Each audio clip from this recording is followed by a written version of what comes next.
भारत का इतिहास भारत का इतिहास समय के साथ बदलती सत्ता, प्रशासन और संसाधनों के नियंत्रण की कहानी है।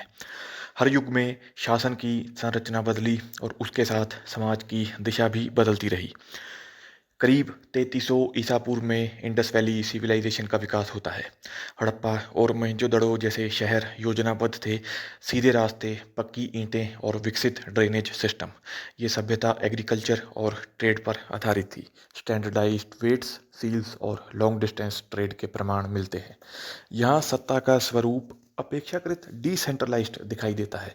लगभग 1900 ईसा पूर्व के बाद क्लाइमेट चेंज और रिवर सिस्टम्स में बदलाव के कारण ये सभ्यता धीरे धीरे कमज़ोर पड़ती है।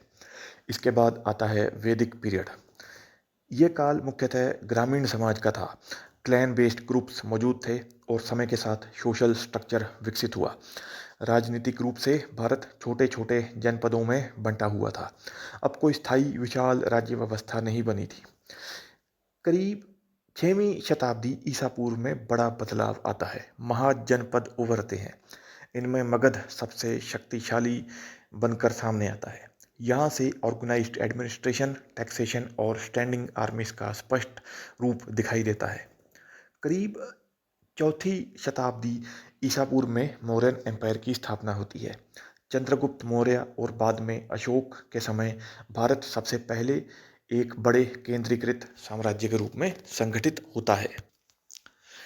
राज्य का आधार ब्यूरोक्रेसी, रेवेन्यू कलेक्शन और मिलिट्री कंट्रोल था। एम्पायर के संचालन के लिए स्ट्रक्चर्ड एडमिनिस्ट्रेटिव सिस्टम्स बनाए गए। अशोका के समय साम्राज्य अपने चरम पर पहुंचता है। मौर्यन डिक्लाइन के बाद सत्ता फिर फ्रैगमेंटेड हो जाती है। इसके बाद आता है गुप्ता पीरियड, जो लगभग 6वीं शताब्दी ईस्वी तक चलता है। चौथी से 6वीं शताब्दी ईस्वी। इस काल में एडमिनिस्ट्रेटिव स्टेबिलिटी दिखाई देती है। मैथमेटिक्स, एस्ट्रोनॉमी और गवर्नेंस में प्रगति होती है। लैंड ग्रांट्स बढ़ते हैं और रूरल इकोनॉमी मजबूत होती है। ये दौर रिलेटिव स्टेबिलिटी का था, ना कि पूर्ण आदर्श व्यवस्था का। अब आते हैं अर्ली मिडीवल पीरियड पर। भारत राजनीतिक रूप से कई हिस्सों में बंटा हुआ था। इसी दौरान विभिन्न भारी मिलिट्री एक्सपीडिशंस का प्रभाव भी दिखाई देता है। करीब 11वीं शताब्दी ईस्वी के आसपास उत्तर भारत की सत्ता संरचना में महत्वपूर्ण बदलाव होते हैं। इन परिवर्तनों का असर प्रशासन और राजनीतिक नियंत्रण पर पड़ता है। 13वीं शताब्दी ईस्वी में दिल्ली सल्तनत स्थापित होती है। मुल्ला दी भैन दी लन, ये एक सेंट्रलाइज्ड शासन प्रणाली थी। रेवेन्यू कलेक्शन और ऑर्गेनाइज्ड मिलिट्री इसकी रीढ़ थे। लैंड रेवेन्यू सिस्टम को इंस्टीट्यूशनल रूप दिया गया। कैपिटल सेंट्रिक एडमिनिस्ट्रेशन विकसित हुआ। 16वीं शताब्दी में मुगल एम्पायर का उदय होता है। बाबर से लेकर औरंगजेब तक साम्राज्य का विस्तार स्ट्रक्चर्ड मिलिट्री और एफिशिएंट एडमिनिस्ट्रेशन के आधार पर हुआ। लैंड रेवेन्यू सिस्टम को स्टैंडर्डाइज्ड किया गया। इंपीरियल ब्यूरोक्रेसी मजबूत बनी। एडमिनिस्ट्रेटिवली ये एम्पायर अच्छा था, लेकिन मानवाधिकार और धर्म की स्वतंत्रता में ये भारत का काला दौर रहा। यहाँ पर गैर मुस्लिमों पर अनेक जुल्म किए गए, जिनके बारे में इतिहास में वर्णन आता तो है, लेकिन उसे छुपाया जाता है। साम्राज्य तब तक स्थिर रहा जब तक एडमिनिस्ट्रेटिव कंट्रोल और रेवेन्यू फ्लो बना रहा। 18वीं शताब्दी ईस्वी में मुगल अथॉरिटी कमज़ोर पड़ती है। इसी पावर वैक्यूम में ब्रिटिश ईस्ट इंडिया कंपनी धीरे धीरे राजनीतिक नियंत्रण स्थापित करती है।